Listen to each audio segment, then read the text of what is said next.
কি জন্য করো? এই যে মুসাইল শহীদ হয়েছিল, মুসাইল শহীদ হয়েছিল যে আল্লাহকে তোর কাকাকে বলেছে। আল্লাহ কথা বলি, মুসাইল শহীদ হওয়ার আরো 50 বছর আগে কুরআন নাযিল হওয়া শেষ হয়ে গেছে। এই জন্য এই কারবালার দিনে আইন সাইন করলে কাজ হবে না।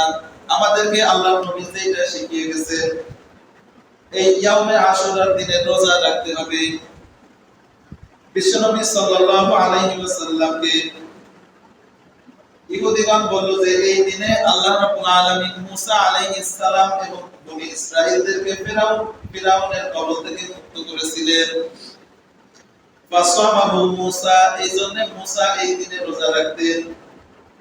বুঝতেছেন? বিশ্বনবী সাল্লাল্লাহু আলাইহি ওয়াসাল্লাম ইহুদি খ্রিস্টানদের কাছে জিজ্ঞাসা করলেন যে তোমরা এই দিনে কেন রোজা রাখো? ইহুদি খ্রিস্টানগণ বলল এই দিন একটা ভালো দিন, একটা সম্মানিত দিন। এই দিনে মুসা আলাইহিস সালাম এবং তার অনুসারী বনি ইসরাঈলদেরকে আল্লাহ রাব্বুল আলামিন ফিরাউনের কবল থেকে মুক্ত করেছিলেন।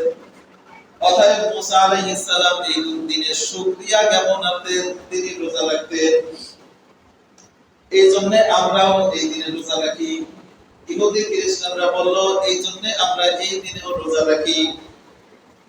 ফাআন্না আহাক্কু বিমুসা মিনকুম, বিশ্বনবী সাল্লাল্লাহু আলাইহি ওয়াসাল্লাম বললেন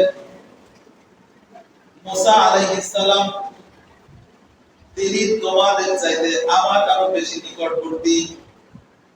বিশ্বনবী ইহুদি খ্রিস্টানদেরকে বললেন যে মুসা আলাইহিস সালামের সম্পর্ক তোমাদের চাইতে আমার সাথে বেশি ভালো। অতএব এই রোজা রাখার ব্যাপারে তোমাদের চাইতে আমরা অগ্রগামী। ফাসামাহু ওয়া আমারা বিসিয়ামি, এবারে বিশ্বনবী সাল্লাল্লাহু আলাইহি ওয়াসাল্লাম ওই দিনে রোজা রাখলেন এবং সাহাবীদেরকেও রোজা রাখার নির্দেশ দিলেন। বুঝতেছেন? তাহলে আশুরার রোজা আসলো কোথা থেকে? বিশ্বনবী